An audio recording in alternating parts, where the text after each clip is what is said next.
High school president Suzune Inukami and vice president Kazuki Rusin are the most popular students at their school, always seen together. Ken Usato, on the other hand, considers himself forgettable and longs for a fantastical life. One rainy day, their lives take an unexpected turn when a mysterious magic circle transports them to another world. In the kingdom of Linger, they are summoned as heroes to combat an impending demon threat. Suzune and Kazuki quickly discover their magical affinities, but Ken's reveal shocks everyone. He possesses rare healing magic. Before he can process this, Ken is whisked away by Rose, the fearsome captain of the rescue team, who vows to train him rigorously. As Suzune and Kazuki grapple with their new roles, Ken faces intense training, preparing for a destiny that will test his courage and resilience. Follow us through this as we properly dive into the full story. Don't hesitate to leave in the comment section what anime you want us to recap for your entertainment. The story begins with the high school president, Suzune Inukami, and the vice president, Kazuki Ryusen, walking into their classroom. Apparently, they are the most popular in the school for obvious reasons, and the two are always together. After school that day, Suzune and Kazuki plan to sort some documents before heading home. Elsewhere at the school is another student, Ken Usato. He is the complete opposite of Suzune and Kazuki. He is the least popular, and he sees himself as the most forgettable person. He is about to start heading home after he says goodbye to his classmates when he spots a bird's nest on the floor, with the hatchling screaming for help. He picks up the nest, and with the help of a ladder, he is able to place the nest back in a safe place. In reality, Ken has always hoped for a fantastical life, but it is what it is. It has started raining, and he goes to the umbrella stand to find out that his umbrella is gone. However, there is still an umbrella at the stand, but he believes that he will only be causing the owner problems if he takes the umbrella.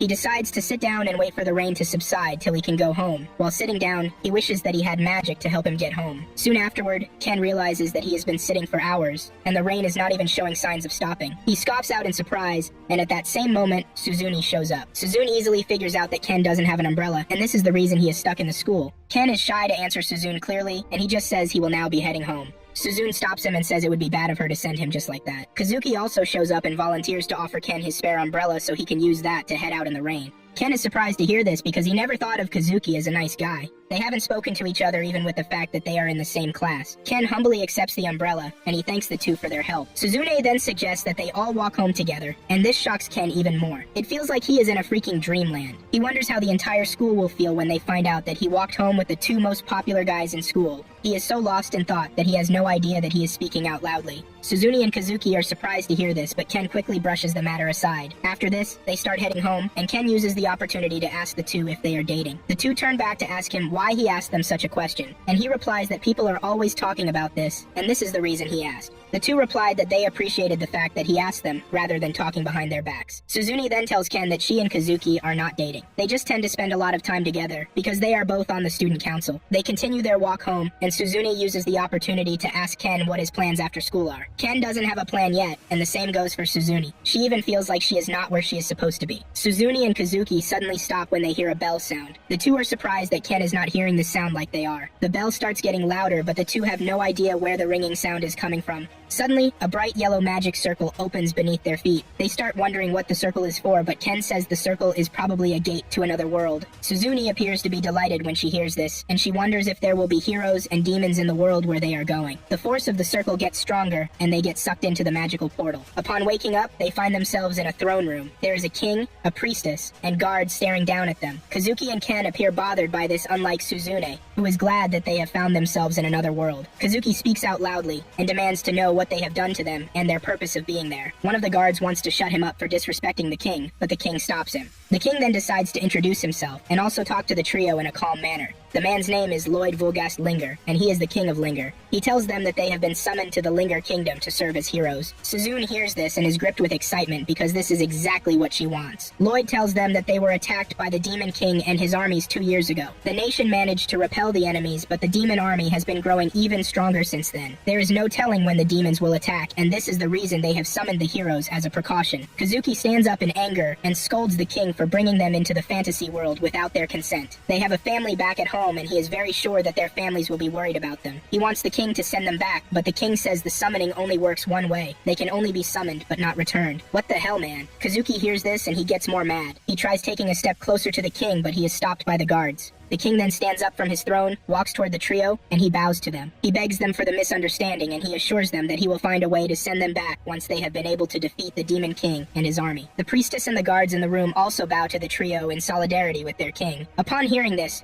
Suzuni accepts the offer to be heroes, but wonders why they are called heroes when they know nothing about them. The king then tells the priestess, Welsi, to explain things to them. Welsi explains that the summoning circle is designed to select the most capable individual. She asks them if they heard bells ringing before being summoned, and they say yes. However, it dawns on them that Ken didn't hear the bells before they were summoned. Ken is thrown aback when he hears this, and he wonders if he was just dragged into their freaking mess because he was with them. Welsi then says it is time for them to measure their magical abilities and the type of magic that they have. She takes them to a room that contains a crystal ball, capable of what they want to do. Suzune is the first to step closer to the ball because she is the most excited about everything going on, while the other two are still trying to figure out their new life. Suzune touches the ball, and it turns yellow. Welsi explains that her affinity for magic is very strong, and the type of magic she possesses is thunder magic. Suzune gets even more excited when she sees this. After this, Kazuki steps forward to touch the ball, and it turns white when he does so. Welty says the type of magic that he possesses is light magic, and this can be used to dispel evil. The type of magic is quite rare, she says. After this, Ken steps up to touch the ball and ascertain the type of magic he has. He wonders if he will have any magical powers, and if he does, he wants to use them to help Kazuki and Suzune. He touches it and it turns green. The moment this happens, Welsi is left in total shock. Welsi immediately grabs Ken, drags him out of the room, and she tells the two to wait in the room. She drags Ken to the throne room, where she tells the king that the ball turned green when Ken touched the ball. The king hears this, and he also screams out in surprise. Welsi is about to reveal the type of magic that Ken has when the king tells her not to. He speaks about getting Ken away from the palace urgently. Ken starts to wonder why they want to take him someplace else. He assumes that they are acting this way because he is dangerous. He asks them if there is anyone else who has the same magic as him, and the king says yes. He says there is someone who possesses the same magic as him, and he is about to emphasize more on this when a woman opens the door wide. Everyone in the throne room is gripped with fear when they see her. The lady's name is Rose, and the king assumes that she was on break for the day. Rose says she has come to ask how well the summoning ritual went. The king quickly says the heroes are in the throne room and the summoning was a success. Rose introduces herself to Ken as the captain of the kingdom's rescue team. Mere looking at Rose sends chills down Ken's spine, and he sees Rose as someone who terminates people rather than saving them. After the introduction, Rose says goodbye to the king, and she starts heading out. The king heaved a sigh of relief when he saw this, and he told Ken that he would have a room prepared for him later in the day. Ken is curious about the nature of his magic, and he asks the king what it means for the ball to turn green. Rose is about to step out when she hears this, but she immediately stops and turns back. The king is gripped with fear as Rose walks toward Ken. She tells the king that she will be borrowing the boy, but the king tells Welsi to get Ken away from Rose. Welsi follows the king and uses her magic to put a bubble around Ken. She throws him out of the room and out of the palace, but Rose runs after him with her super speed. Ken is floating in the sky, but Rose jumps after him and he knocks off the bubble around his body with powerful punches. The king and his people run out of the palace to see this, but it is too late, because Rose has already grabbed the clueless piece of shit. She tells the king that she will be taking over the boy's training, and she assures him that she will turn Ken into a full-fledged healing magic user. This then reveals that the green color is Ken's affinity for healing magic. The king tries to tell Rose that Ken was only dragged into this, but she is not ready to hear that. She carries Ken along as she walks away from the castle. Later on, Kazuki and Suzune learn about Ken's kidnapping. They believe that he is in danger, but Welsi assures them that he is not going to be killed or anything similar to that. Welsi explains that Ken has been taken to the rescue team that is just beyond the castle. She says healing magic users are very rare, and this is the reason Rose wants to train him, because she herself is a healing magic user. Suzune doesn't see a problem in this, but Welsi says Rose's methods are the problem. They are somewhat unorthodox, and the subordinates she produces are scary. Meanwhile, Rose and Ken have arrived at the rescue team house. Rose calls out her subordinates, and she tells them to welcome Ken. Ken is gripped with fear when he sees the subordinates that she is talking about. They look absolutely scary, and they appear to be people who have the screws loose upstairs. The boys start to introduce themselves to Ken. The boys introduce themselves as follows. There is Ken, Mill, Alec, Gomel, and Gerd. Rose informs the boys to treat Ken right and not scare him. She tells Ken that the boys he is looking at are not healing magic users. She is just training them as her subordinates. There are other healing magic users, but they are working someplace else. Rose tells Ken of her plans to instill tough training into him. She shocks him when she tells him that training starts the next day. She retires to her room after saying this, but before going, Ken is informed that he will be sharing the same room with Tong. That night, Ken lies on the bed and hopes that everything goes fine. Rose is also in her chambers and cannot wait to see how things turn out with the new healing magic user who has come from another world. The following day, Ken wakes up, hoping that he has been dreaming. Unfortunately, he realizes that he is still in the fantasy world, and it is as real as it gets. He is still in the room when Tong comes to tell him that he has visitors. He gets outside to find Kazuki and Suzune outside. The two are dressed in the white heroes' uniforms. Kazuki reveals his relief that Ken is okay because they were worried when they heard that he was kidnapped. Ken thanks them for the concern and says he is alive and well, but he remembers that he is supposed to start training that day. This is a real mood crasher for him when he remembers how scary Rose looks. Kazuki says he has made up his mind to do his best in the fantasy world too. Suzune and Kazuki urge Ken to do his best too. The two will also be starting their training that same day. After they are done checking on him, They bid him farewell and head back to the castle. As they leave, Ken thinks to himself about the need to get stronger so he can help them out in their duties. Just then, Rose opens the door, and Ken shakes his fear when he sees her. She tells Ken that he is not in prison and he is free to receive visitors. However, he can only do that when he is not training. She throws a journal at him and tells him to write his daily activities and training routines inside the journal. Everything he feels should also be written in the journal, she says. She then tells him to get ready because his training will start immediately after they have heard breakfast. After breakfast, Rose and Ken get down to training. The first training routine is Rose telling Ken to hold his hand over his chest. She asks him what he feels after some minutes of holding his hand to his chest. He says he feels some sort of warmth coming from his chest, and Rose informs him that what he is feeling is called mana. Rose lets him know that his next task would be trying to draw the mana out of his body.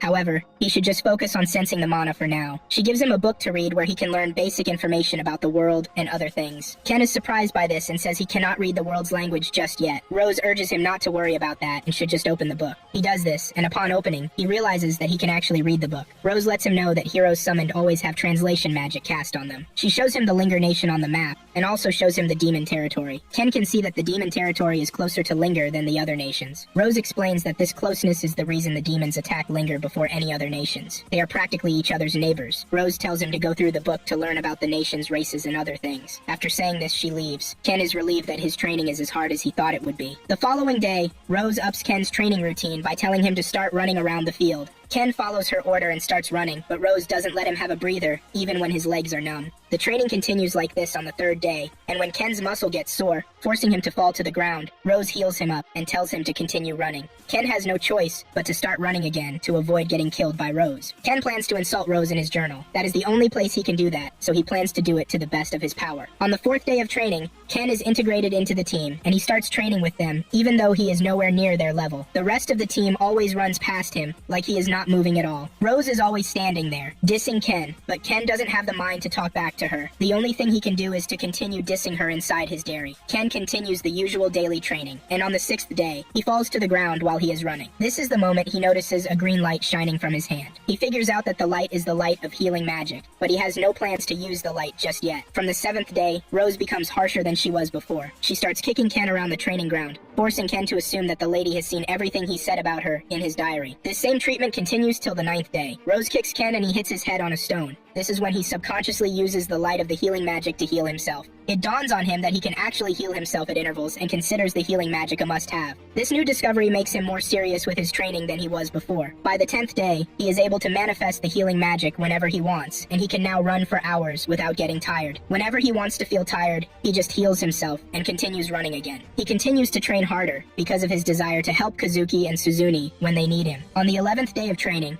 Rose realizes that Ken is getting used to running, and she changes his training schedule. He is now required to do push-ups. He can go a long time doing this because he just heals himself back whenever his hands feel sore or numb. While he is training, Rose tells him the importance of training hard. She says Ken needs to be able to run very fast when he is in the middle of the battle. He should be able to run faster than the enemies so he can save his comrades when the time comes. The faster he can run, the faster and more efficiently he can save his comrades. By the 12th day, Ken is already combining running with push-ups, and he is able to do this pretty easily. His body now feels lighter, and he doesn't seem to feel anything when engaging in any of these training sessions. However, Rose adds weights to Ken's body the following day to make things hard for him. The weights on his body feel really heavy, but he has no choice but to keep running around with it. On the 14th day, his lunch goes missing, and finds out that Tong is the culprit. He gets angry and chases after him. He forgets that he is putting on the weights, and he doesn't feel them as he chases after Tong. With this, he is able to get used to the weights too. On day 21, Kazuki, Suzune, the Princess Celia, and the head of the Knights, Siglis, come to the rescue team base to check on Ken. The four are surprised when they get there to find him lifting a large brick placed on his back by Rose. To make things worse, Rose is also sitting on the block. Ken ends up talking back to Rose, and this makes her angry. She picks up one more brick and adds it to the one that he is already lifting. This feels very heavy for Ken at first, but he is able to heal his body and immediately get used to the enormous weight of the bricks. Rose is impressed by this, and she says Ken is already becoming her type of man. She plans to take him out there sooner than expected if he manages to continue the way he is. Suzune, who is standing in the distance, is already falling in love with Ken's muscles. Siglis approaches Rose and he holds her by the collar. He scolds her and says she is overworking Ken. He claims that Rose is just destroying the bright future that Ken has. Rose then tells him that she is training Ken this hard because she wants Ken to be her right-hand man, and he should be able to handle such tough problems if he wants to qualify as his right-hand man. Ken. Rose is impressed that Ken has been training hard without giving up, coupled with the fact that he has been able to survive her training all this while. Rose then tells Ken to take a break away from training so he can catch up with his friends. Siglis then tells Kazuki and Suzune to take Celia away while he discusses with Rose. Ken and his friends walk away and they sit under a tree to discuss. Upon getting there, he finds out that the girl with them is the princess, and her name is Celia. He immediately gets on his knees and bows to the girl, but Celia tells him that there is no need to be so formal. Suzune smiles when she sees this, and says Kazuki acted just like him the first time he saw Celia. Celia then unveils the pie that she brought for them, and while they eat, Kazuki uses the time to tell Ken about their own experiences at the castle.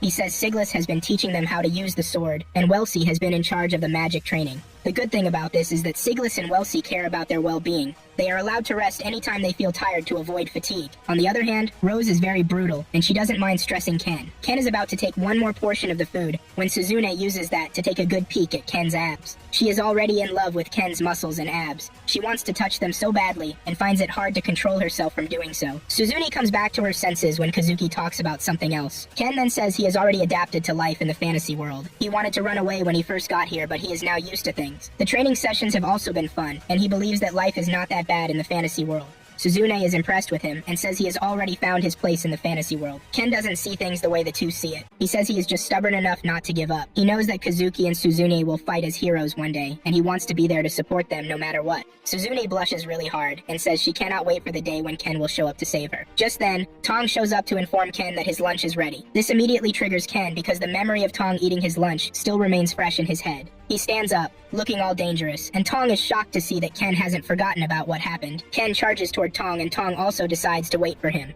Rose is not around, so he wants to use that to deal with Ken. However, it seems Ken is now tougher than he looks, as he is able to stand toe-to-toe with Tong. While they are in the middle of this battle, Kazuki realizes that Ken has accepted life in the fantasy world, and this is now his daily life routine. He wants to get stronger too, and he stands up to leave so he can go train. Suzune agrees with him and Celia joins them so that they can return to the castle together. That night, Ken reminisces about everything that Suzune said and realizes that she is actually telling the truth. His body has changed a lot, but he has not been too busy to notice this. Ken is impressed with the body he now has, but hopes that he has the mental strength to match the body he has spent so much time building. The following day, Rose throws a bag at Ken and informs him that they are going out. Tong and the others say it is finally time for Ken to have a taste of the outside world. Ken picks up the bag and follows Rose. They get to the city gate, and Rose doesn't spend much time convincing the guard at the gate that she has business outside the city. It seems Rose's appearance alone is enough to strike fear into people. Ken continues following her until they get to a forest known as the Darkness of Linger, which is filled with monsters. She tells him to enter into the forest and not come back until he hunts down a grand grizzly. Ken is shocked to hear this and decides to protest against this decision. Apparently, grizzlies have to live nothing less than 100 years before they can become grand grizzlies. This simply means that the grand grizzlies are on top of the food chain and are also very strong. Ken tries to remind Rose that all he has been doing is running and that he has not undergone any fighting training. All of these seem like noise and excuses to Rose because her mind is already made up. Rose realizes that Ken is wasting her time and she grabs him. Rose then throws Ken into the forest to face his new test in the forest and see if he will come out alive. As Ken descends toward the ground, he hopes he will not die from such a long fall. However, he realizes that he actually has the power to keep himself alive. He activates his healing magic and he falls through the bushes and trees. His injuries keep getting healed up by his magic. By doing this, he successfully makes it to the ground without a single injury on his body. He is now in the forest, and there is no other choice but to do whatever Rose ordered him to do. He starts imagining the ways he can take down the Grand Grizzly. He is sweet-talking this when a Grand Grizzly suddenly shows up behind him.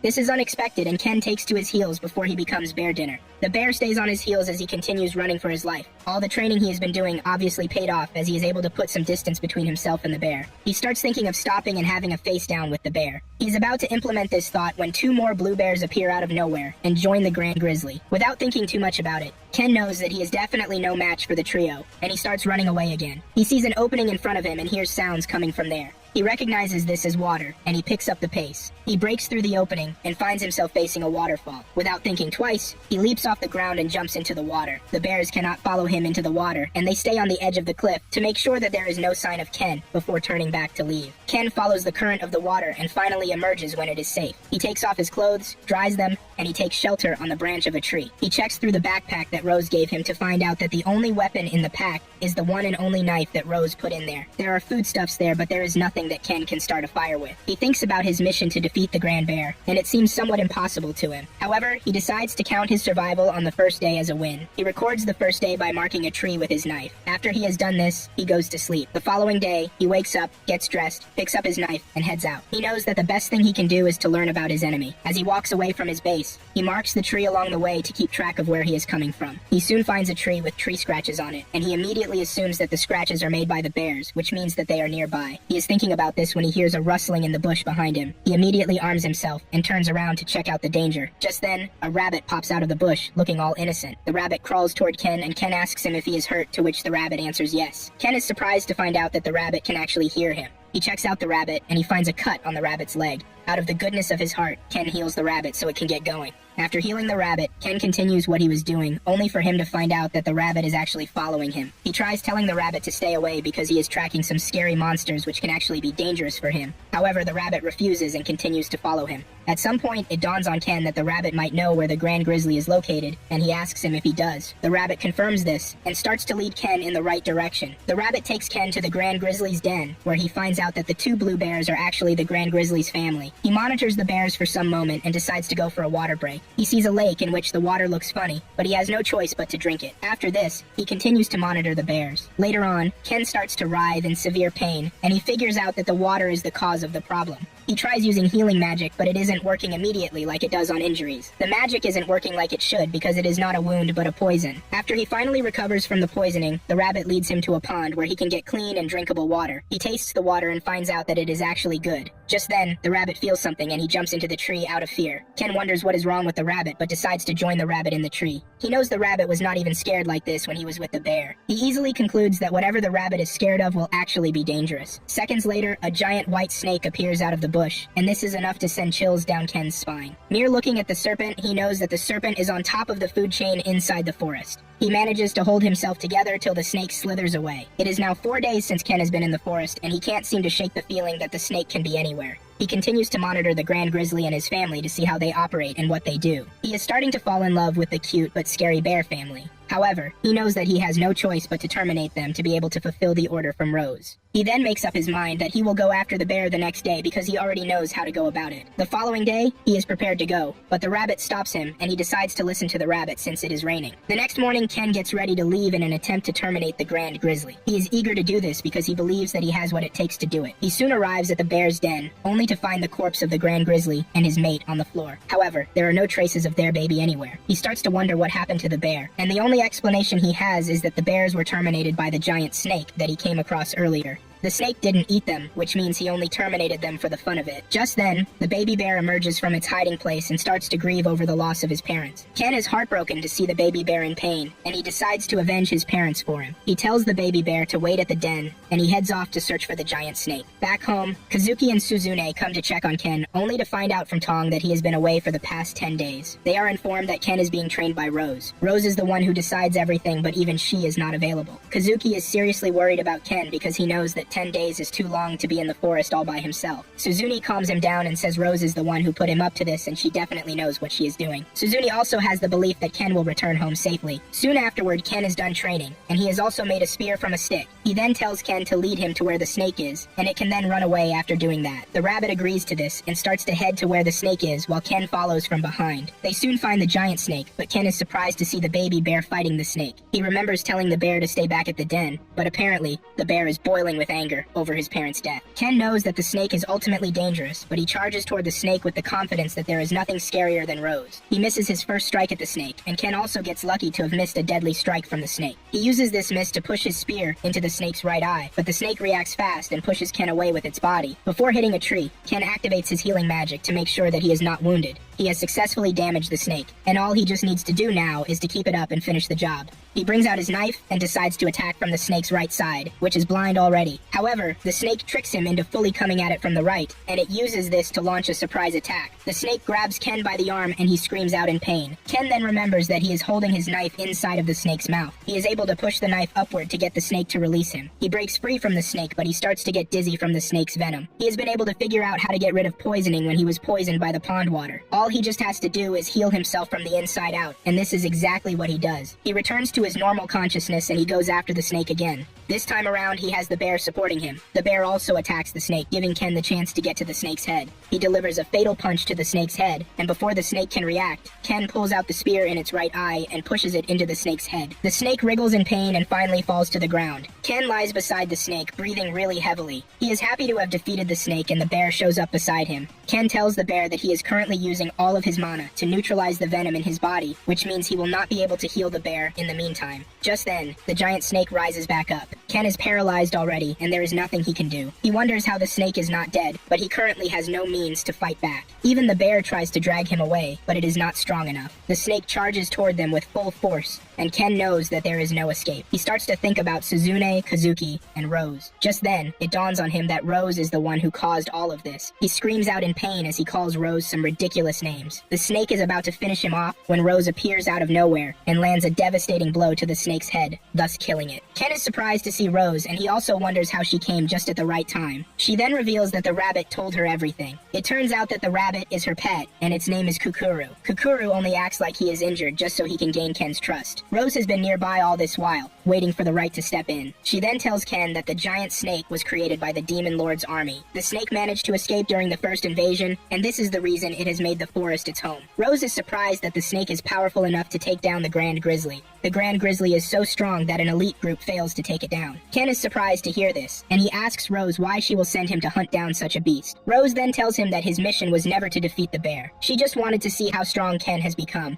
He has also used this opportunity to gain some experience by fighting an enemy, which is stronger than him. Rose is impressed with Ken and says she will be willing to keep him. Rose realizes that the baby bear has taken a liking to Ken, and she suggests that the bear come with them. The bear will also be carrying Ken on his back. With this, they prepare to return home. Rose turns to Ken, and she lets him know that she heard all the insults that she rained on her. She promises to punish him for that. Rose then says out loud that she is impressed with Ken. She reveals that Ken passed the test that was thrown at him. She then informs Ken that he is now worthy of staying beside her on the battlefield. This is because the two other healers never got to the level that he got to when it came to dedication and the like. Rose then tells Ken to prepare for what is coming, because she is confident that the demon army is prepared for an attack already. Meanwhile, the Demon King and his army are preparing to attack Linger. Rose then informs Ken that he will be with her on the battlefield. They will be on the front lines together, and Ken will be her right-hand man. Ken asks about Tong and the others, and Rose reveals that there are two other healers, but their tasks are different. Rose urges Ken to steal himself out before the time runs out. Ken stares at his palm and wonders if he is actually built to withstand something like that. Now in the Demon Kingdom, the Demon King is seen discussing with one of his commanders, Amila. He asks her how preparations have been so far, and she reveals that the army is ready already. She assures the king that they will begin their advance shortly. The Demon King wants the second invasion to be much better than the first, but he also tells Amila that he is not expecting her to fight to the death. After this discussion, Amila leaves the throne room. He runs into Hyrule, the one known as the Demon Doctor. Hyrule blushes and says Amila should try to call him by his real name and not his nickname. Amila is about to leave when the Demon Doctor stops her and says he just completed a prototype of one of the demon beasts, and he wants Amila to come check it out. He takes Amila to his lab, where he shows her a giant snake like the one Ken and Rose defeated in the forest. He says the name of the serpent is Baljanok, and he is the Prototype 72. Amila scoffs and reminds him that Prototype 71 ran away after it was wounded by Siglis during the first invasion. The Demon Doctor then assures Amila that Prototype 72 is much stronger than its predecessor. Amila then reveals her worries about the human healers on the battlefield. They are always there to save their wounded and prevent them from dying. She is more worried about their leader, Rose, who appears to have a strong hatred for the Demon King. The Demon Doctor points out that Amila might want Rose for herself, but she will not be going into battle this time around. Amila reveals her plans to send the demon who is known as the Immortal Mage of Darkness, the Black Knight, into battle to lead the troops this time around. Now in the human nation, Ken wakes up the next morning, and he talks about how wonderful it is to finally have a bed to sleep on. After he is up, he gets some fruit from the cafeteria and takes them to the baby bear. Surprisingly, the bear cub likes the fruit, and Ken decides to take a bite too. While he is busy feeding the bear, Kukuru emerges from behind and shows his desire for the fruit too. Ken wants to deny him the fruit, but he is just too cute, and Ken finds it difficult to do that. He is forced to give Kukuru one of the fruits so he can enjoy it too. It turns out that Ken already has a name for the bear, which is Blurrin. Rose shows up, and Ken explains to her why he named the bear Blurrin. Rose then tells him that that she has taken permission from the king, and because of this, they are free to keep the bear as property of the rescue team. However, the bear will have to earn his keep. Blurren hides away out of fear when he hears this. Moments later, Rose shows Ken what she means by Blurren earning his keep. She tells Ken to carry the bear on his back, and this will serve as battlefield simulation training. He just needs to think of the bear as someone who needs to be rescued or a wounded soldier. Rose then orders Ken to start running, and he should put more into it. Ken gets on it and believes that this should be easy. He is in the middle of this when Tong suddenly appears out of the shrub and tries to take him down, but he manages to dodge him. Another member of the team does the same, but Ken evades him too. He screams out and demands to know what is wrong with them. They remind him that he is in battlefield simulation training, and this is how it will feel like when he is out there. 1 hour later, Ken is still on this, but the team has not been able to take him down. He faces several challenges from the team but manages to keep going. However, 4 hours later, he suddenly drops to the floor, not having the strength to continue again. He wonders why he cannot move again, and Rose shows up to tell him that he has just found what his endurance limit is on the battlefield. She explains that humans feel exhaustion from nervousness, fear, and impatience. All of these contribute to the reason why he will run out of strength faster than normal. Ken asks Rose what he is supposed to do, and she lets him know that building the mental strength that doesn't fade in the face of fear is the way out. She places her hand on Ken's head and heals him so he can get back on his feet. Once your mana is restored, spend the entire afternoon running around the castle town. These are Rose's words to Ken. Ken asks if he will be carrying Blurren the entire time, and she says yes. Soon afterward, Ken gets down to running around the town. He expects the people to start running away from him because he is carrying a bear on his back, but he is shocked when he realizes that the people are exceptionally calm around him. He finds a woman who sells the fruits that Blurren likes, and asks the woman for the name of the fruit, to which she answers, Peffles. He then further asks the woman why everyone is so calm around him, even though he is carrying a monster on his back. The woman then reveals that the people know that he is from the rescue team. They are used to the rescue team running around and doing unusual things, so things like this don't really scare them again. Since he has no money to buy fruit, he decides that he will buy it later. However, the woman decides to give him one fruit as a souvenir, which he and the bear appreciate. Ken starts thinking of visiting the castle since they are close. He wants to check on Suzune and Kazuki. He runs past a man wearing a lab coat, and the man starts running after him in an attempt to stop him.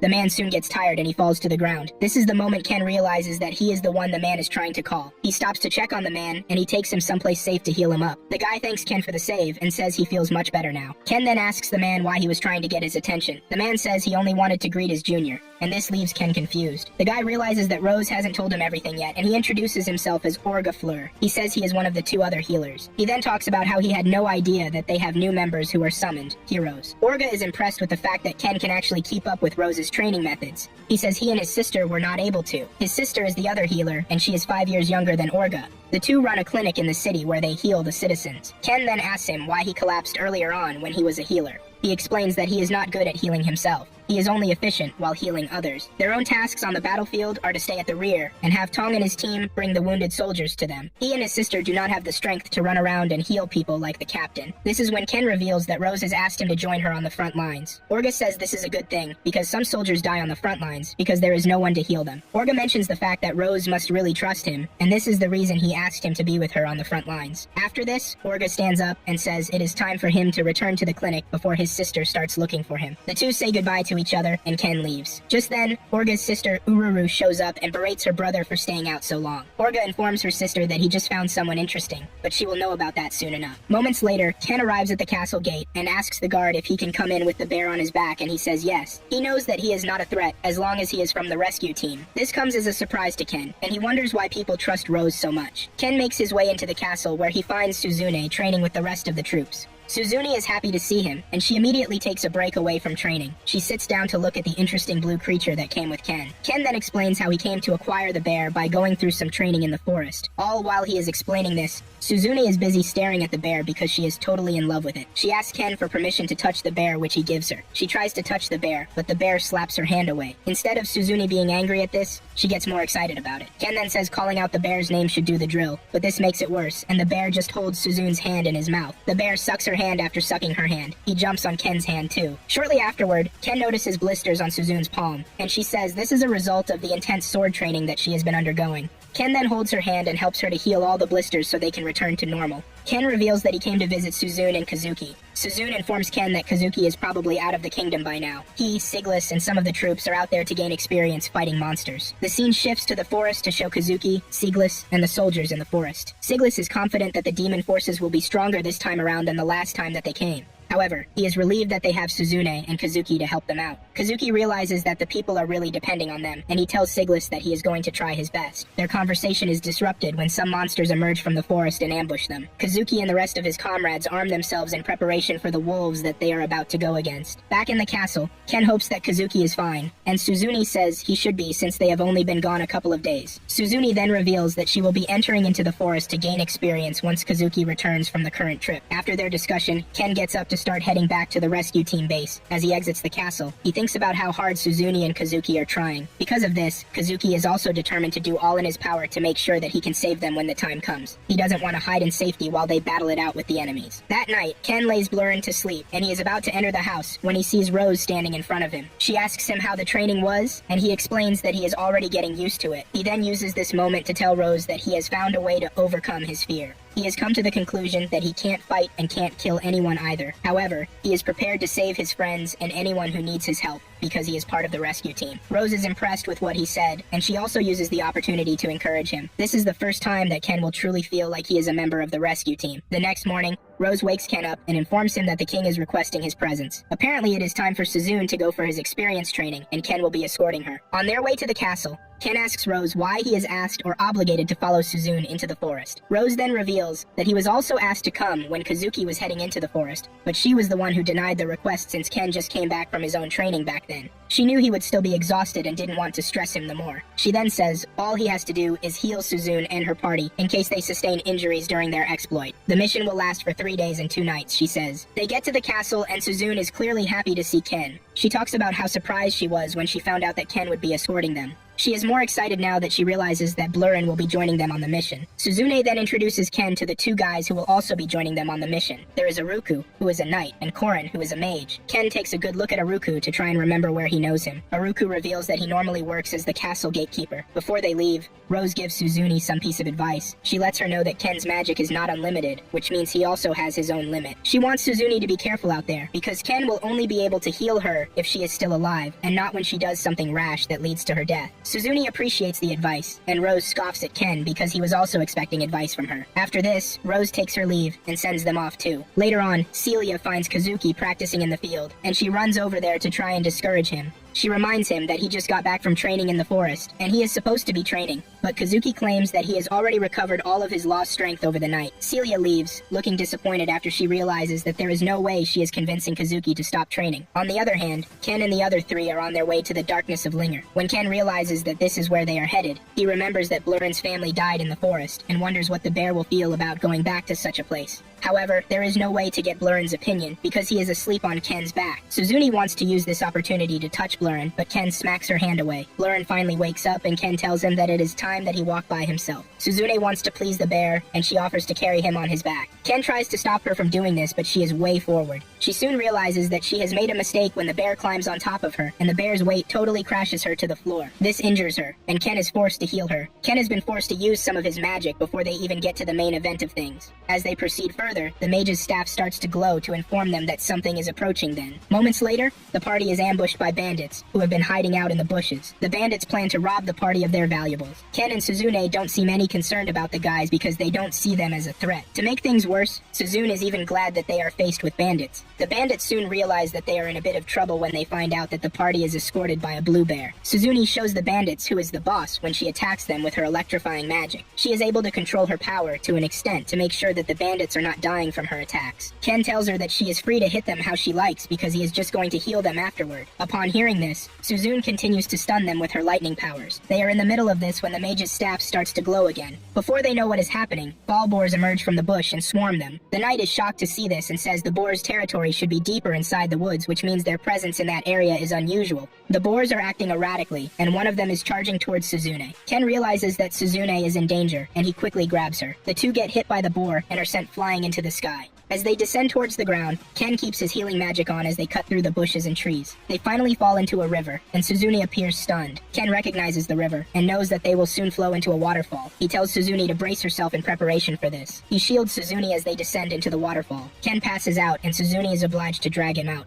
She is making promises about saving Ken when he wakes up. She quickly pushes him away out of embarrassment. Suzune has a cut on the side of her face and Ken quickly heals her. The two soon realize that they have lost their backpack while they were falling. There are little things for them to survive on while they are inside the bush. Ken suggests that they find shelter for the night so that they can find their way the following day. Suzune has no idea where they can sleep, and Ken suggests that they sleep in the trees. Ken slept in the trees the last time he was in this same forest, and he hopes that Suzune will be able to do that. Suzune lets it out that she has never climbed trees, and it dawns on Ken that Suzune might be from a comfortable family. After they have found a place that is comfortable for them, Suzune changes into another cloth. Later that evening, Suzune stays by the river, and she dips her hands inside the river. She releases electricity inside the water to terminate a bunch of fish that they can use for dinner. Ken is impressed by this, and he continues to urge Suzune to do more with her powers. He even asks her to make fire with her powers, and she does this just to continue impressing Ken. Later that night, they are in the cave when some venom monkeys show up. Ken has read about them, and this is the reason he knows their name. Suzune is in love with the monkeys, and she reveals her urge to touch them. Ken tells her not to do that. He says the monkeys are not ferocious, but they are poisonous as their name implies. Even after this warning, Suzune still goes ahead to touch one of the monkeys. She is busy enjoying herself when the monkey bites her and she immediately passes out. Ken rushes over and quickly heals her before things become worse than it is. Back at home, Kazuki just learned from the king that his friends have gone missing. He gets agitated about this and immediately thinks of going out there to search for them, but Rose shows up and stops him. She says there is no need for him to go into the forest to search for them. She assures him that Ken is with Suzune, and she trusts her right-hand man to keep Suzune safe.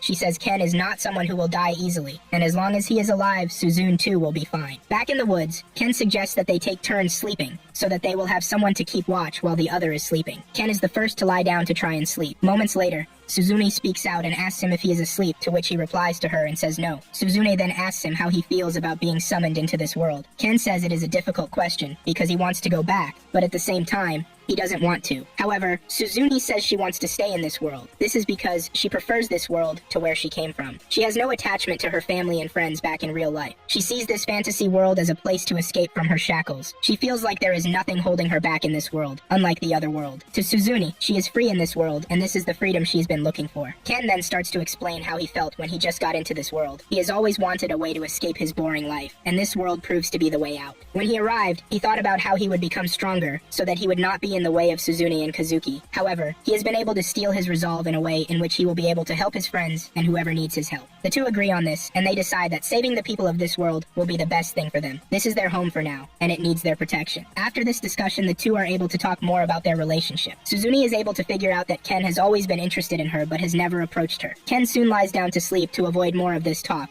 but Suzune is happy to have gotten the chance to talk to Ken more than before. The following morning, Ken and Suzune begin their journey to leave the forest. As they navigate their way in the forest, Ken tells Suzune to be careful and also be prepared for battle, due to the fact that they can be attacked at any time. Suddenly, they see the bush in front of them moving. The two get defensive, but they heave a sigh of relief when they find out that what they are afraid of is none other than Blurrin. Blurrin is also happy to see Ken, and he jumps into him. Behind them is the knight, but he passes out after he sees Suzune and Ken. Later on, Aruku wakes up and reveals that Blurrin suddenly ran off while they were searching for them. He figures that Blurrin must have caught Ken's scent, and this is the reason he started running after him too. Ken heals Aruku's injury and commends him for a good job. Just then, Blurrin catches another scent and starts moving toward there. The party follows the bear, and Ken finds out that Blurrin still remembers his former home. He explains to the group that the place they are standing in is where Blurrin and his family used to live, but his father and mother were killed by a giant snake. Blurrin then shows Ken that he is ready to move on when he urges them to leave the place. Apparently, Blurrin has made the decision that his place is by Ken's side. Upon returning to the castle, the king welcomes Ken and Suzune. He offers his heartfelt apology for what they had to go through while they were in the forest. Ken says there is no need to apologize, because he is already used to things like this. It then dawns on him that he is not supposed to reveal such crucial information. The king must not be aware that he is undergoing such strenuous training while he is with Rose. The king then asks him how training with the rescue team has been so far. He looks at Rose, who is also in the building, before answering the question. He simply tells the king that everything is going so well to avoid Rose's wrath and further intense training. After he has given this answer, he looks at Rose, and Rose smiles at him to let him know that she would have ended him if he answered wrongly. The king then says Suzune's field training will be rescheduled for later, and urges her and the others to rest while they are at it. Ken and Suzune are free to leave the throne room, but the minister, Sergio, tells Siglis and Rose to wait behind. This comes as a surprise to Ken, who starts to wonder why the two are asked to stay behind. Ken makes a joke out of this and says there is the possibility that they are getting fired. Just then, they hear Kazuki and Celia calling them from from behind. Kazuki catches up to them and reveals how worried he has been when he hears that the two are missing. Celia backs this up and she tells them that Kazuki is ready to storm out of the castle so he can search for them. Ken tries to tell them how Suzune was poisoned by a venom monkey, but she quickly covers his mouth with cloth to avoid embarrassing her. Later on, Kazuki tells Ken that Rose really trusts him, and she is the reason why he didn't bother to enter the forest to search for them. After a brief discussion, Ken and Suzune leave, while Celia and Kazuki are left behind. As the two depart, Celia talks about the bond between the trio. Kazuki says this is so because they are all from another world. Celia wonders if there is space for her in that bond. She then talks about how Kazuki is still addressing her formally, which she doesn't like. She wants Kazuki to start addressing her just as Suzune and the rest do. Kazuki accepts this and starts calling Celia how she wants to be called. Celia's face turns red from blushing after Kazuki makes this change. Now in the throne room, there is a meeting ongoing between the king, Rose, Sergio, and Siglis. The king is informed that the bandits who attacked Suzune in the bush were interrogated. They revealed that there were fewer monsters in the grasslands, which is quite unusual. The king then points out that there is only one explanation for this. This means the monsters residing in the grasslands have fled the area. For them to have done this, there is the possibility that they are running from something scary. Siglis concludes that the monsters were probably trying to escape the demon army. It is safe for them to assume that the demon army is already making their move, and it will be better not to underestimate them this time around. Siglis is sure that the demons will come at them with everything that they have to try and conquer the kingdom. The king puts this into consideration, and he tells the men to start preparing. He dismisses the men but tells Rose to stay behind. He then makes a special request from Rose. Rose already knows what the king wants from her, and she is ready to do it before he even opens his mouth to formally ask her. Rose already knows that the king wants her to head out and scout the demon army. She has the fastest legs in the kingdom, and this is the reason she is the most suitable for the task. Rose is about to leave when the king stops her and says he has something else to ask. He wants to know if she will reconsider leading the troops again, but Rose says she has no intention of doing this. Apparently, Rose's men once die while they are on the battlefield, and she blames herself for not being able to save them. It was during this encounter that she had the scar that claimed her right eye, and she believes that the scar is there to always remind her of what happened. The king tries to dissuade her from blaming herself, but she insists that she is to be blamed for what happened. She has come to the conclusion that once someone dies, there is nothing to be done for the person again. This is the reason that Rose created the rescue team to help out on the battlefield. The king agrees that the rescue team really did help out during the last battle. The king then says Rose should be happy since she already achieved her dream, but Rose is not satisfied yet. The other reason she created the team is to find a subordinate who will not die. The king is shocked to hear this, and he says it is quite impossible for someone not to die. Rose replies that this is the exact reason she designed such a gruesome training to try and find someone who will endure and survive the training routine. The king immediately realizes that he is talking about Ken. Rose explains to the king that Ken has been exceptional in everything he does. He doesn't like to give up, and his will to live is strong too. In addition to this, he has maintained a rebellious attitude toward her, and this is one of the reasons that she wants him. She has made the decision to make Ken the ideal healer. Rose soon realizes that she has digressed from the main topic, and she apologizes for this. She bows to the king and says it is time for her to head out for her patrol. Later that night, Ken is informed by Alec that Rose left a letter behind for him. No one knows where Rose is, but she left a letter addressed to Ken. Ken picks up the letter to find out that it is a task from Rose. There is another sealed letter there, which she wants him to deliver to someone. She had already drawn the map of where he was going to deliver the letter. All he has to do is to follow the map and get the letter to where it should be. Elsewhere, the demon army is busy building a bridge that will connect them to the human kingdom. The storm is not helping, and it is making things a bit slow for them. While they are in the middle of this, Amila realizes that the Black Knight holds little or no regard for her, even though she is his superior. She tries to assert her dominance, but the Black Knight just makes fun of her and leaves. He tells her to call on him when they are done building the bridge. The demon doctor shows up to make fun of Amila for her inability to control the Black Knight. Amila reveals that the construction of the bridge will soon be done, so that they can finally begin the full invasion of the Linger Kingdom. Just then, the foot soldiers find out that there is someone on the other side. Amila doesn't seem concerned, because she knows that the invasion will already be underway before the scout can even report back. Just then, a log of wood comes flying at them, and it rips the bridge apart. Amila takes a good look at the person who threw the log, and she realizes that it is none other than Rose. She realizes that it is her sworn nemesis, and she screams out from the frustration she is feeling inside of her. With this, Rose believes that she has been able to delay the invasion for a couple more days, and give the kingdom more time to prepare. The following day, Ken gets down to the mission that Rose left behind for him. He starts walking around the city, using the map to try and track down the house where he is supposed to deliver the letter. He has been walking around for quite some minutes, and he knows that the situation is already getting weird. He soon comes to the store of the woman selling fruits, and the woman tells him that there is fresh produce if he wants. While they are discussing, there is a girl who is watching Ken from her hiding place. Moments later, Ken finally makes it to the location on the map. He makes his presence unknown before entering the house. He comes across a girl who turns out to be Orga's sister, Ururu. Ururu sees the uniform that Ken is putting on, and she immediately figures out that he is from the rescue team. She tries to remember the name that her brother told her, but she finds it hard to do so until Ken reminds her by himself. She properly introduces herself to Ken, and it is during this introduction that Ururu finds out that she is a year older than Ken. It then dawns on Ken that he is in the clinic where Orga was talking about the first time that they met. Ururu says her brother is currently examining a patient, and she suggests that he come and watch how it plays out. They get to the examination room, but Ururu insists that they watch from the door because her brother loses concentration very easily. Ken then watches closely to see how Orga does his thing. Ken can see that the color of Orga's mana is quite different from his. Orga heals a boy right in front of them, and it is the boy who points out that there are two people watching them. Orga is surprised to see Ken at the clinic, and Ken reveals his mission to deliver the letter to them. Ururu and Ken start to gist about the rescue team, while Orga breaks the seal on the letter and reads it. After reading the letter, he wears a worried face, but quickly puts it off to prevent the two from figuring out the nature of the letter. Ururu talks about how enthusiastic Rose was when she started training her and her brother, but they were not able to cope with her training methods. Just then,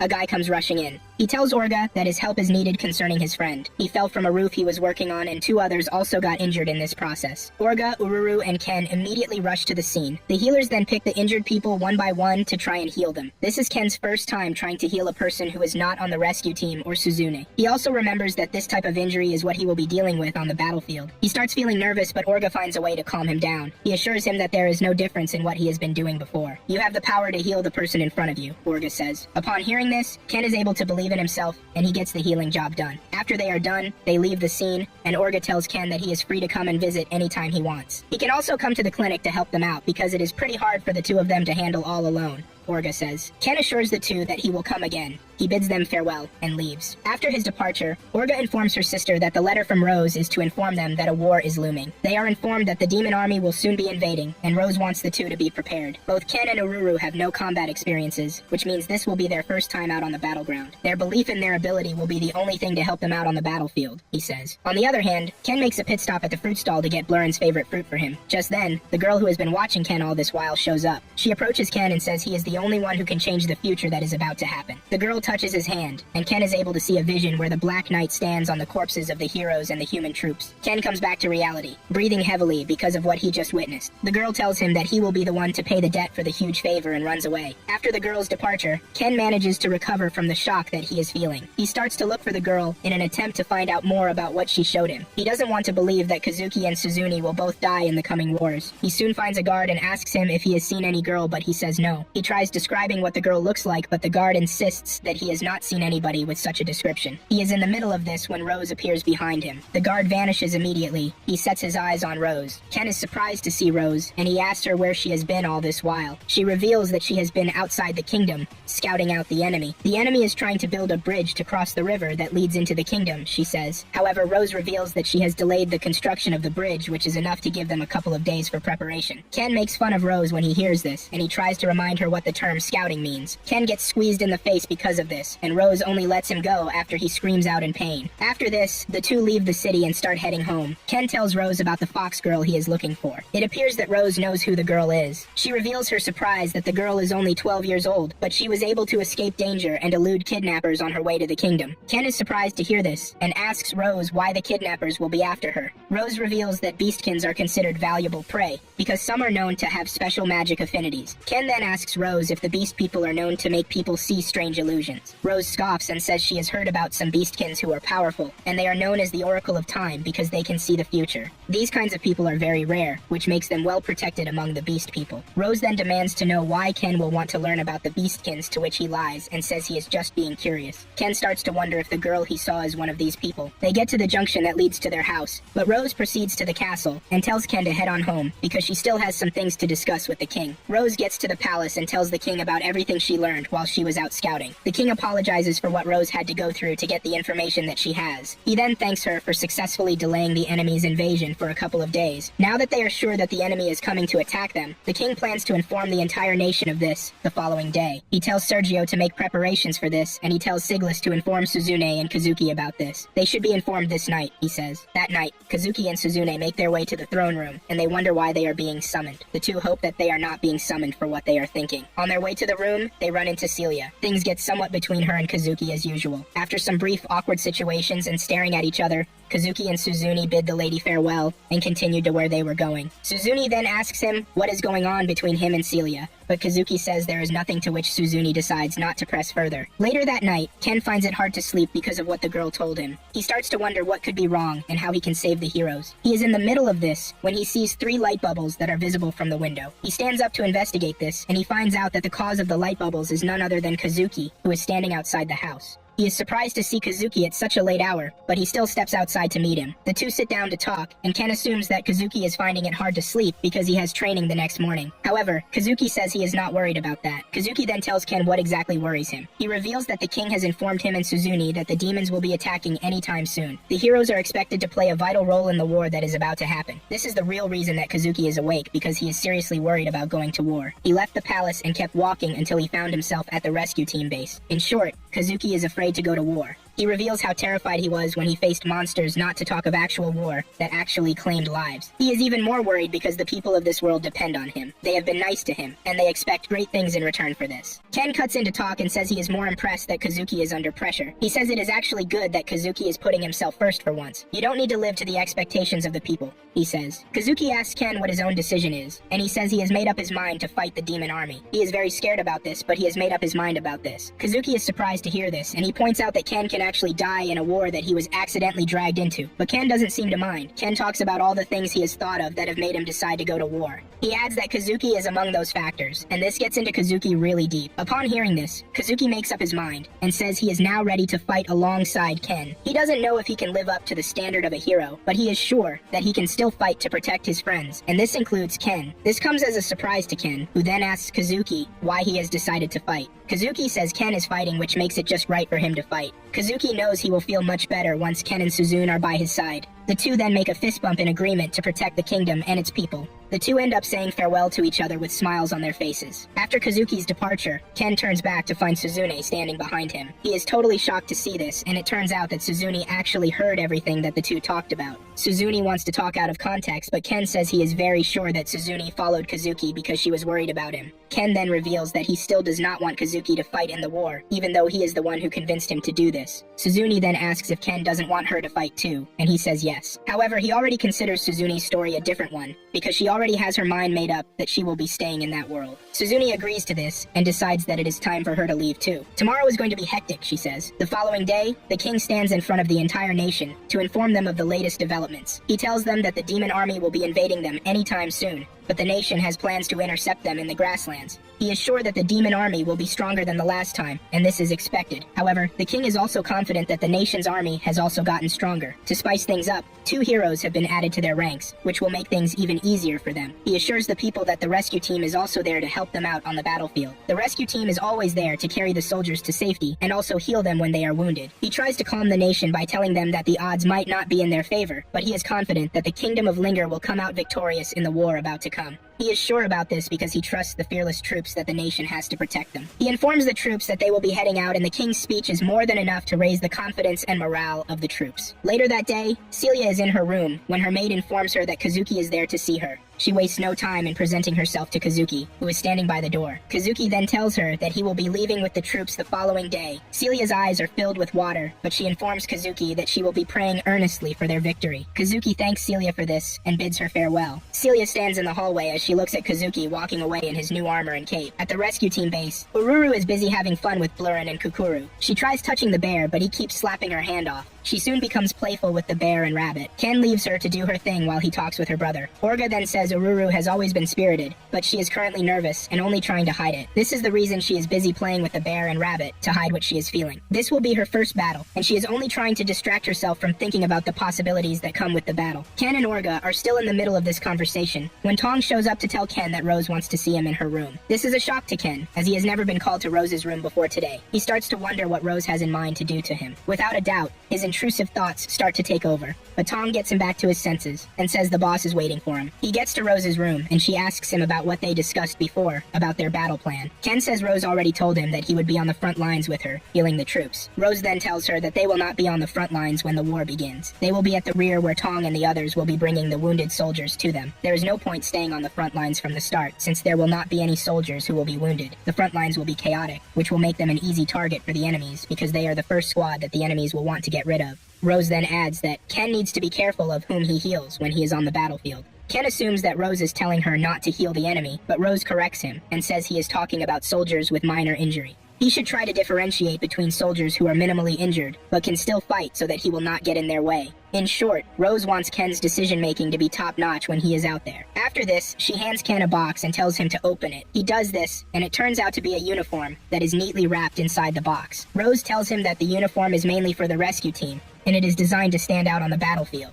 She urges Ken to try it on, and when he does, it looks good on him. Rose gets closer to Ken and becomes even stricter at the same time. She lets him know that healers are not immortals, which is the reason he needs to be careful when he is out on the field. She tells him not to sacrifice himself and not make rash decisions when he is out there. Ken agrees to what she says and tells her that he will protect himself while also protecting others. After this pep talk, Ken packs the uniform back into the box and leaves the room. As he walked away, he talked about his determination to protect Kazuki and Suzune regardless of what he saw in the vision. Soon afterward, Ken and the rest of the healing team begin their journey to find and intercept the demons. Ururu is already complaining of how far they have been traveling, and her brother reminds her that they need to get very far away from the nation if they are to fight the demons. Ken then asks Rose about the physiology of the demons. Rose explains to him that demons are demi-humans with twisted horns on their heads. They might look like humans, but demons are physically stronger, and they have more mana than humans. In short, they surpass humans, and this is not only their officers, but their regular soldiers as well. Rose asks Ken if he is scared, but he says no. He makes a joke about knowing someone who is scarier, and he is obviously talking about Rose. Ken talks about the hellish training he has undergone under Rose, and says this has molded him. Rose looks at him with a side eye, and he holds his hands high in fear that Rose is about to strike him. However, Rose does nothing, because she is carried away in her thoughts. She remembers something that makes her place her hand on her right eye. A flashback scene goes back to 5 years earlier, when Rose still has her 2 eyes intact. She was the commander of the Linger Knights, and she is seen making her way into the throne room. She gets there, and the king informs both her and Siglis that there have been sightings of demons in the grasslands. The king says there have been no casualties so far, but that doesn't mean they have to relax. To be safe, the king ordered that merchants be assigned guards when they were traveling to keep them safe. He knows that demons are not to be messed with because they are strong, and he urges his people to be careful. After the briefing, Rose leaves the throne room. After leaving the throne room, Siglis approaches her to talk about the demons and their mobilization.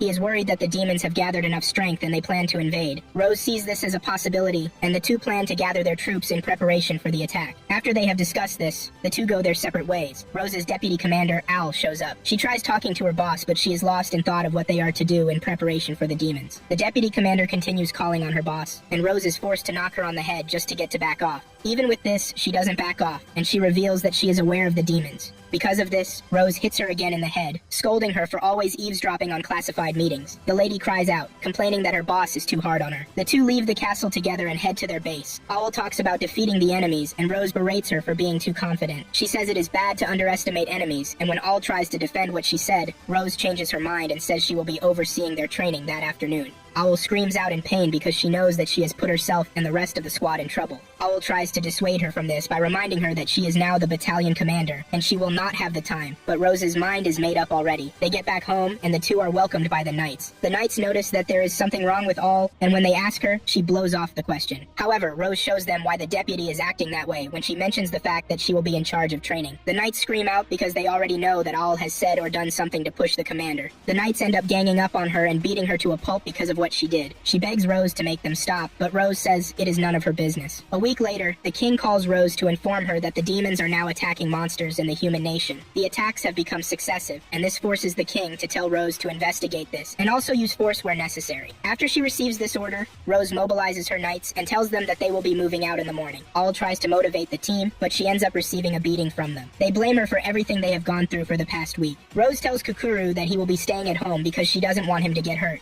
His ability to track monsters would have been valuable, but Rose is not ready to put him in harm's way. The team goes wild when they hear that Rose will be joining them on the mission. They know that they will be able to fight to the best of their abilities because they have their boss there to heal and motivate them. The following day, the team gets down to business. They get on their horses and make their way into the forest. That night, they made camp because it was already dark. They explored some of the forest, but they haven't found anything. One of them suggests that they explore the west side of the forest, but they know that the west side is the most dangerous of all. Owl concurs with this and mentions the feelings she is having about the West Side. The guys agree to do this because it is Owl's wish, and she is the deputy director after all. Once this is settled, Owl tells the team that it is time for them to sleep. However, they will take turns watching the fire. Rose offers to be the first watcher while the rest sleeps. Moments later, Rose speaks to All because she is aware that she is awake. All knows that she is caught already, and she decides to stand up and talk to her boss about what is on her mind. All asks Rose why she chose her as the deputy commander because she sees herself as unqualified for the job. All she has been doing is writing reports and sending equipment requests, which pretty much makes her an errand runner. Rose says she is doing a pretty good job, and she is not one to complain. She even plans to hand over the mantle of commander to her in the future, and this shocks All to her bones. Since she is in charge of the battalion now, she would one day like Owl to be in charge of the unit because she cannot lead the two together. Owl doesn't want this because she is scared that the team will not accept her. All talks about how she is a stubborn person, and doesn't change her mind when it comes to something that is right, even though she is the only one in support. She is used to shutting people up if they are not in alliance. But then she met Rose, who used violence to change the way she sees things. Even when Owl tries to fight back,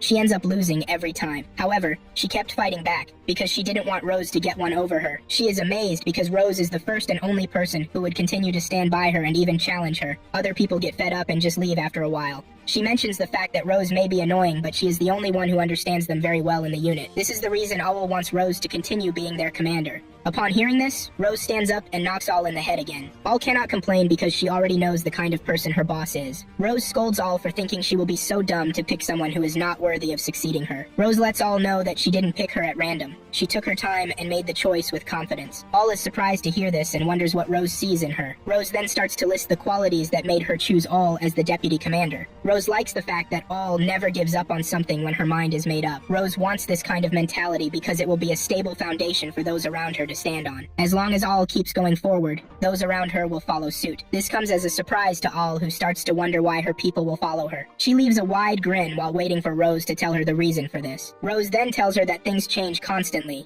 and she needs to accept that. She is their current leader, but she will not be their leader one day, and Owl needs to be able to accept that fact. After hearing all of this, Owl realizes what Rose has been saying, and she concurs with everything Rose has said. Once this is settled, Rose stands up to go to sleep while Owl takes up the next watch. Rose knows that the rest of the squad is not asleep, and she lets them know that she is aware of this. All is shocked to find out that the guys have been listening to their conversations. The guys then assure All that they have her back always. They might not act like they do, but they are ready to follow whatever she says because they trust and like her. The next day, the squad finds claw marks on some trees. They recognize these claw marks as ones from a glow wolf. There are also footprints and red liquid on the ground. This proves to them that demons are really hunting the monsters, but they wonder what the demons want by hunting down monsters in human territory. Some believe that they are doing this for fun, but All knows that there are some other reasons behind it. Just then, they hear a roaring sound in the distance, and the squad moves toward the direction of the noise. They stay behind some bushes and spot some demons taking down monsters and stacking them in a carriage. The demons have someone of authority with them, who apparently is their leader. The leader is able to catch the human scent, and he lets it known that he is onto them. Rose realizes that there is no need to hide again, and she reveals herself. The rest of the squad follows suit once she does this. She steps out from the bush, but tells All and the rest to stay put first. Rose asks the leader why they are hunting down monsters, and he replies that there is a reason behind this, but he is not open to disclose. Rose then asks what the guy wants to do, because they can still avoid conflict at the stage they are in. The demon leader is confident in himself and his men, prompting him to tell Rose that he cannot let her go, because she has spotted them already. He plans to terminate Rose and her squad. Upon hearing this, All steps out to support her boss. Rose then tells her to be in charge of the team because she will not be able to give them instructions while she is battling it out with the demon guy. The demon leader and Rose charge toward each other, and the demon leader activates a wind magic which he shoots at Rose. Surprisingly, Rose is faster than the attack, and she reaches the guy before he even knows what is happening.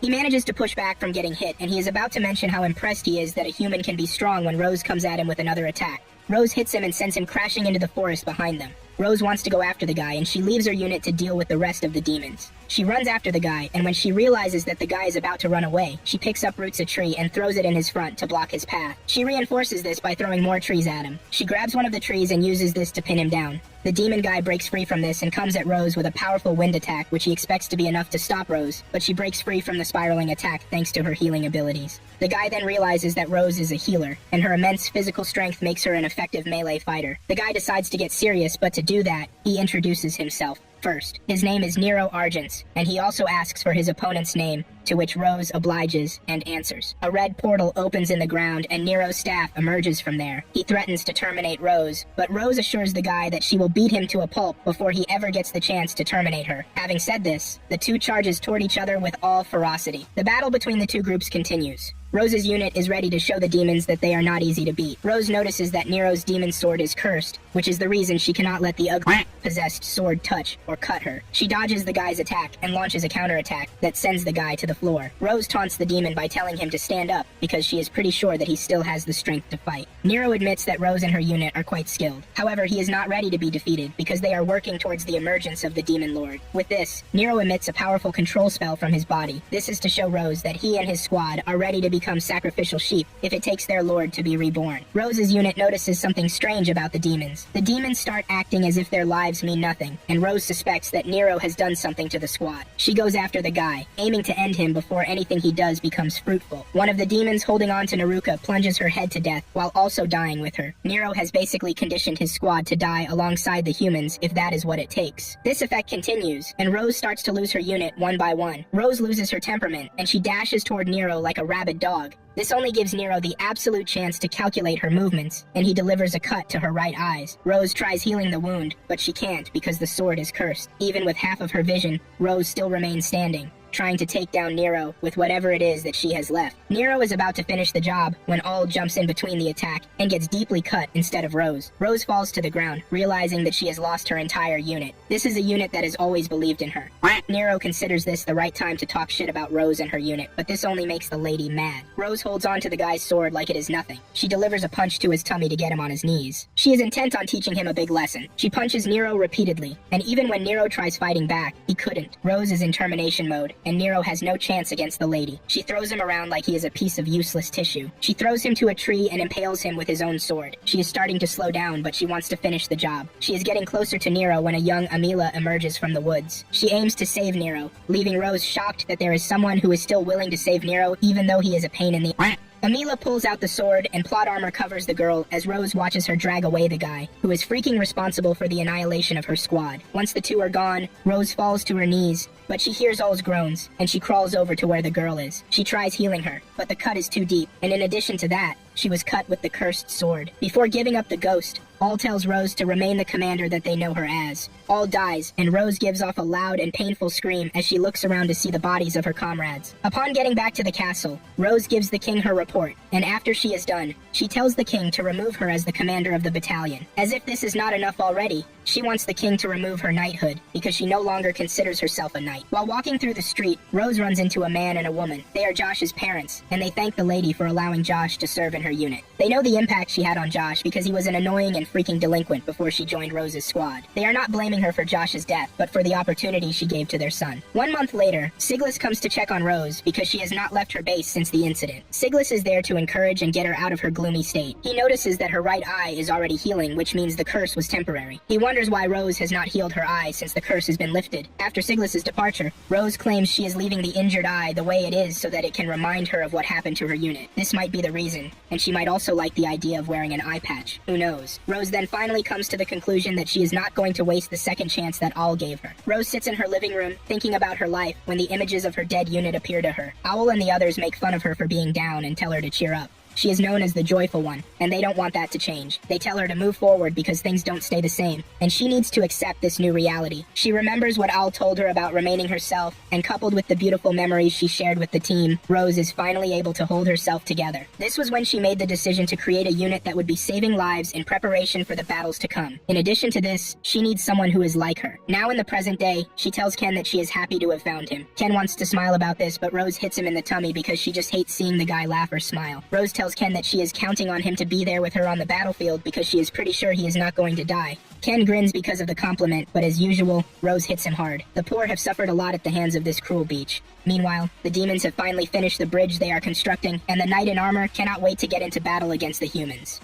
The next morning, Ken leaves the tent early to look at the surroundings, and also reminds himself of why he has to fight a bunch of freaking and annoying cunts, while also trying his best to save the pretty dumb soldiers. He is in the middle of this when Suzune shows up out of nowhere. It is as if the perv has been waiting for her favorite toy to show up. Suzune starts telling Ken about the qualities that come with her shining armor. Ken is really not interested in this boring talk, but Suzune is pretty stubborn. She is getting closer to the guy when Ken starts praying that Kazuki will appear to save him. His prayers are answered, and Kazuki appears to take Suzune away, because Siglis is already asking after them. Moments later, Siglis mobilized the army, and he told everyone their duties. Suzune and Kazuki will lead the vanguard, and their aim is to open up the enemy's formation. In addition to this, they are free to push to the enemy's rear in an attempt to take the commander's head. Kazuki notices that Suzune is disturbed, and he tries to calm the lady. Not long after, the enemy forces appear right in front of them. The mages, including the heroes, launch a long-range attack at the enemies, but they are shocked to find out that the enemies they attacked are nothing but an illusion. It turns out that the real enemies are coming toward the southwest, and they have closed down already. The battle has begun already, and Rose tells Tong, Alec, Mill, Gomel, and Gerd to head into the battlefield to retrieve wounded soldiers for healing. Orga and Ururu will be in the tent attending to the wounded, while Aruku is in charge of protecting them. Rose and Ken are to enter the battlefield when things have started getting serious. Not long after this, the wounded started coming in. Ken's hand starts to shake like a chicken when he is about to heal one of the soldiers because he is just seeing what war looks like, and not the freaking video games he was playing back in his world. The wounded soldier talks about the giant snake that is attacking them on the battlefield. Ken wonders if this snake is related to the one he defeated in the woods. However, he takes his mind off this and heals the wounded soldier. On the battlefield, the knight in dark armor is suddenly stabbed from behind by a human soldier, but the knight doesn't look concerned. Without lifting a finger, the soldier gets injured and he falls to the ground. The knight is about to end the soldier, but one of the healers gets there just in time to rescue the soldiers. The knight is impressed, and in fact, he wants more of this from the humans because he is dying of boredom already. He sees lightning in the distance and he takes it as a sign of premium action that he would like to join. As the battle proceeds, Rose decides that it is time for her and Ken to head out. She asks Ken if he is ready, and he says yes. Before leaving, Aruku assures Rose that he is going to make sure he protects the healers. With this, the two head into the battlefield. Ken gets the memory of the bad vision he had, and this forces him to stop. When Rose asks him what the problem is, he simply says nothing. Rose knows that the guy is not ready to kill, but to save people. She then gives him a last piece of advice before they finally head out separately. Ken sees a human soldier, who is about to lose his life to a demon, but Ken slides in right in time to save the weak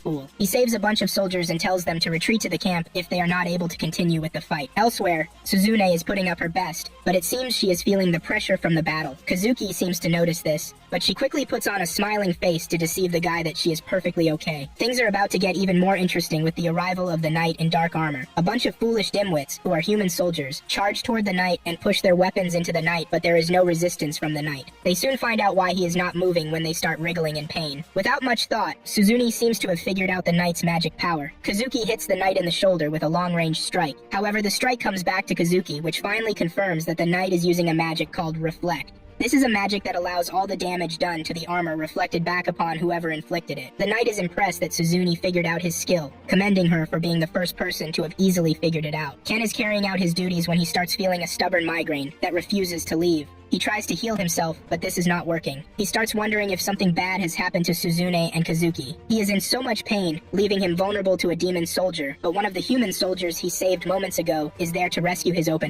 He then asks the soldier where the heroes are. The soldier lets him know that they are fighting in the center of the battlefield. Continuing with the battle against the knight, Suzune realizes that they are at a great disadvantage against the knight because they can't attack. However, Suzune has a plan against the knight. She tells Kazuki about it, and together they charge toward the knight. Suzune blocks the knight's vision with a perfect dust cloud. Once this is achieved, they attack the knight in dark armor together. However, the two soon come to the realization that it is nothing but dog shit when the attack comes back to hit them. Just then, Suzune notices that there is damage on the knight's back that has not been reflected. Another idea immediately comes to her mind, and she tells Kazuki that they should launch another attack. This time, Suzune activates her super speed and runs around the knight while Kazuki blocks the enemy's vision with a ball of light. Before the knight knows what is happening, Suzune has pushed her sword into his throat from behind. Suzune believes that the knight cannot reflect attacks that they do not see coming. In addition to this, she has taken away the enemy's ability to say the word reflect. She then urges Kazuki to attack since they have a chance at that now. However, they learn the hard way that the knight was just toying with them. The knight reflects Suzune's attack,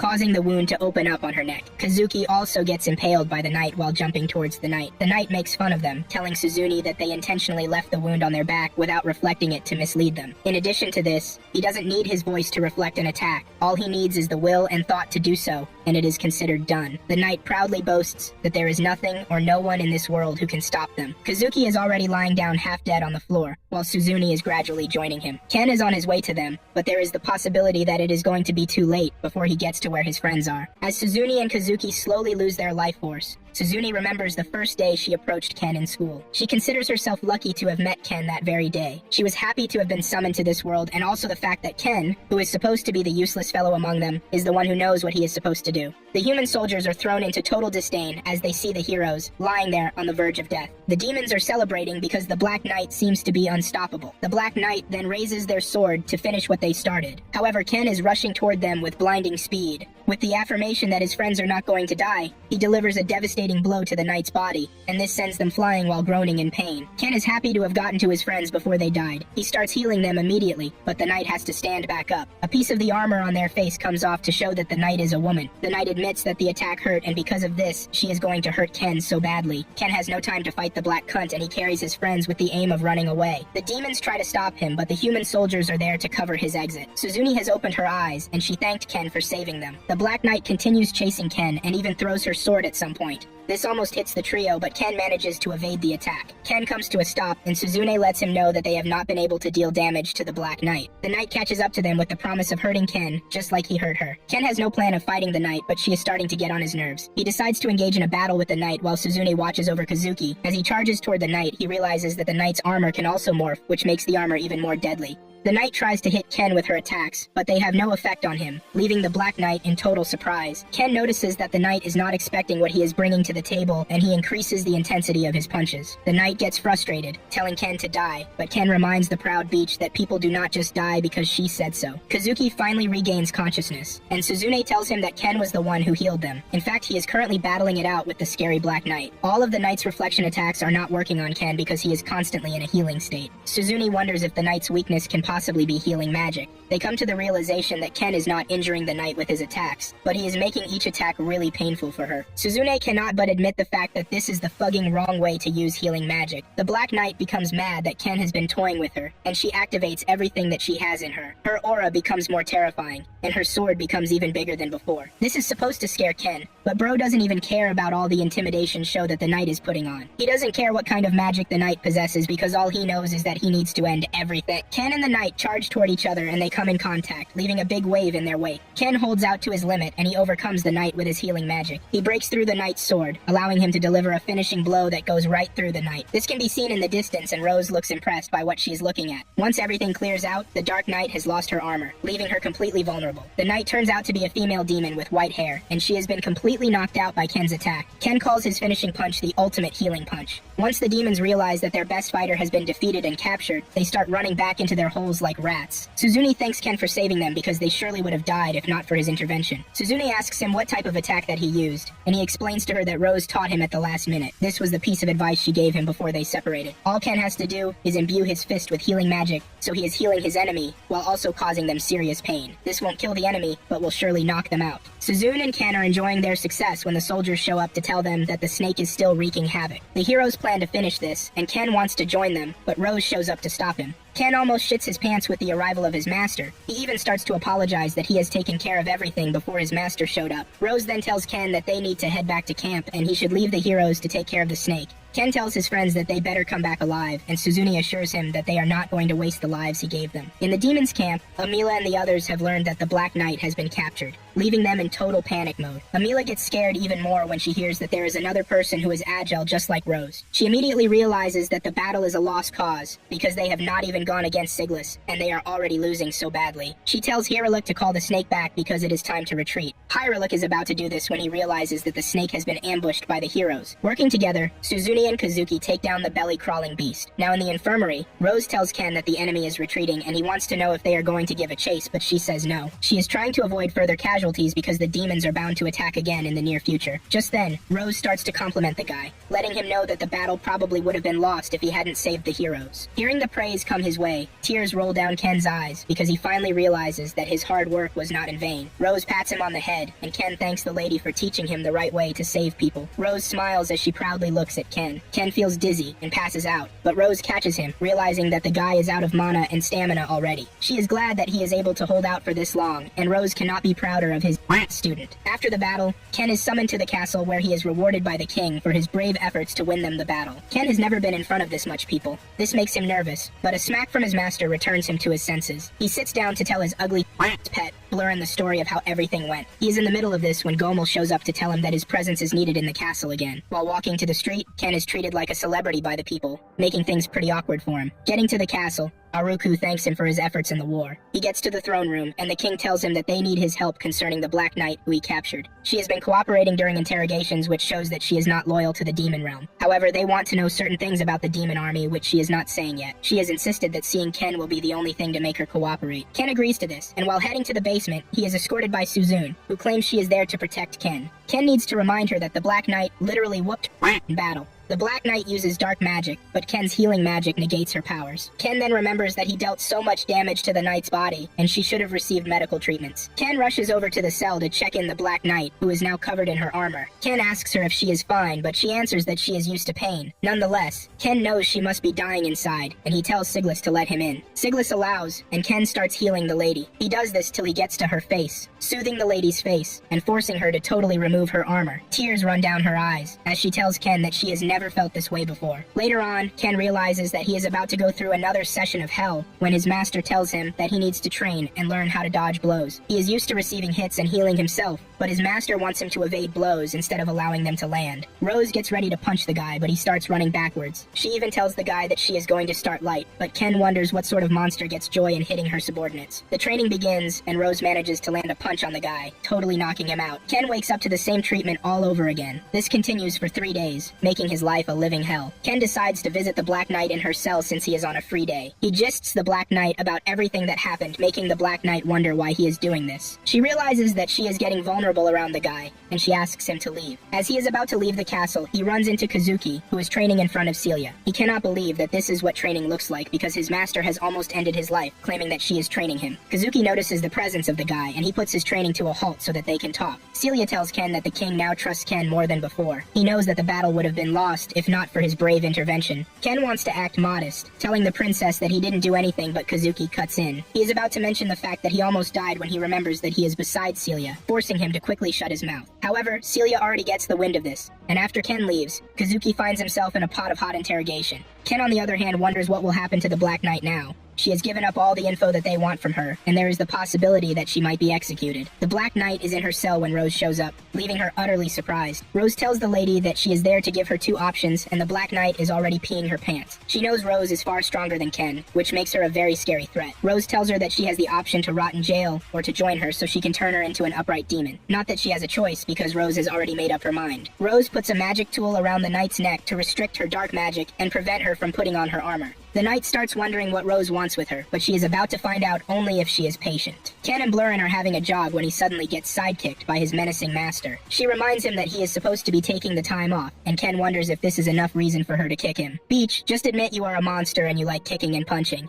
Ken is shocked to see the Knight with Rose. Rose informs Ken that she has plans to reform the lady and make her an errand runner for the rescue team. Rose is having fun already because this is going to be her first time training a demon. When the Knight wakes up, Ken offers his condolences because he knows the Knight is totally done for. Later that night, Rose informs Ken that the king plans on sending him and the heroes to other nations to deliver missives. Ken wonders why he has been chosen alongside the heroes, and Rose lets him know that the king now trusts him that he is going to get the job done. Rose tells him to get himself ready before he is called upon. Ken decides to buy a book in town, and the bookseller apologizes to him for the way they acted after the battle. They were just excited and impressed about how good the guy was. Unfortunately for Ken, he runs into the perv, Suzune, yet again. He is trying to navigate through this problem when he sees the fox girl, who shows him the vision of Suzune and Kazuki dying on the battlefield. He rushes over to where the girl is, and to his surprise, the girl tells him that it is time that he repays her because she needs Ken to save her mother. The fox girl tells Ken that he is the only one she counts on, and she introduces herself as Amako. She then demands for a conversation in private. Meanwhile, the Dark Knight is having a hard time coping with the harsh training set upon them by Rose. She sees the entire rescue unit as inhumans, because there is no way in hell someone is not dying from this type of rigorous training. She decides to lay on the floor because she is tired, but a kick from Rose gives her the adrenaline she wants, and she immediately resumes her training. Since Rose and the others are out training, Ken and Suzune decide to talk to Amako in the dormitory. Ken thanks her for saving his friends by showing him the vision. Amako then explains to the guy that she has been looking for a healer, and this is the reason she left the faraway Beastkin territory, because only humans have healers. They ask her why she didn't ask Orga or Ururu for help, because they surely would have helped her. She replies that the two cannot fight, and she needs someone who can. They ask her why she didn't ask Rose, and she replies that she already saw Rose refusing her request in a vision. When she saw Ken, she realized that this was the person who was going to help her. Ken thinks about it and agrees to help. Since he is going to be traveling to deliver missives, he might as well make a pit stop at the Beastkin territory. However, Ken needs to consult Rose about this. Ken finds Rose and tells her about this. Rose is surprised to find out that there is an oracle of time in their lands. She says this might cause a war between them and the Beastkins. However, Rose believes that Ken will be able to go to the Beastkin territory because of the journey he is about to embark on. Ken returns to the room, but Amako already knows the outcome of his meeting with Rose. She thanks Ken before leaving for the day. That night, the Dark Knight finds it hard to eat because of the stressful and life-ending training that she has undergone. However, Ken tells her to eat because she hasn't seen anything yet. She is just at the gate of hell, and she hasn't entered the fire yet. Her training continues like this, and on the 10th day, she seems to be getting better. She is passing by the forest when she hears a scream coming from the woods. She decides to pause her training and check this out. It turns out that Rose and Ken are having their occasional dodge the punch training. With the type of hits that have landed on Ken, the Dark Knight believes that he should be dead already. As this continues, Ken manages to dodge one of Rose's punches, and this excites him, but another punch knocks him to the tree. However, he doesn't care about this because a win is a win.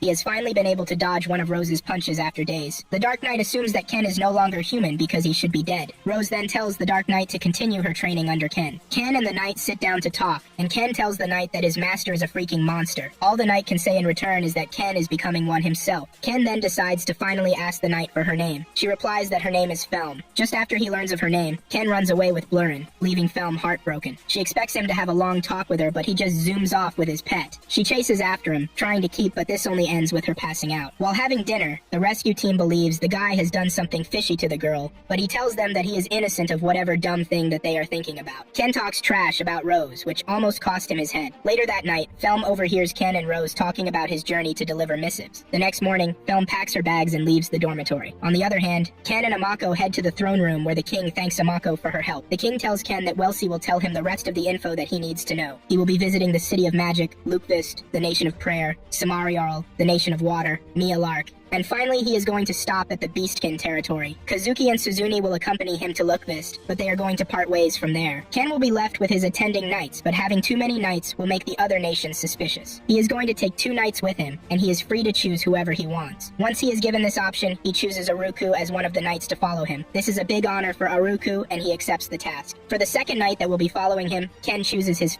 pet, Blurrin. Meanwhile, Rose has caught up to Felm. She knows that she heard her talking to Ken about the missives. She believes that the girl will take the chance to inform the demons, but she is not doing that. It turns out that she is hiding in the woods so that she can join Ken on his journey. Apparently, the lady is worried about Ken, but Rose assures her that Ken is like her, which means he is not going to get hurt easily. Rose now has another plan in store for Felm, but first they need to go to the dormitory. That evening, Felm and Ken get to talk, and this is basically their farewell to each other. Felm tries to hide the fact that actually cares about Ken. Rose then gives Ken the most violent advice ever. She tells him to beat up whoever claims other magic is better than healing magic. Toes knows that the journey he is embarking on is going to change him in one way or the other, and this is the she is wishing him luck. She tells the boy that she expects great things from him, basically turning him into freaking Spider-Man. Ken admires the lady so much, and he is glad that she is his master. The next day, the heroes and Ken set off on their journey. Rose has also taken Felm to where she will now be receiving her training. She is in hell at last. Thank you for watching the video to the end, and don't forget to drop a like and subscribe to the channel for content like this. Don't hesitate to leave in the comments section what anime you want us to recap for your entertainment. Cheers people, and have a good one.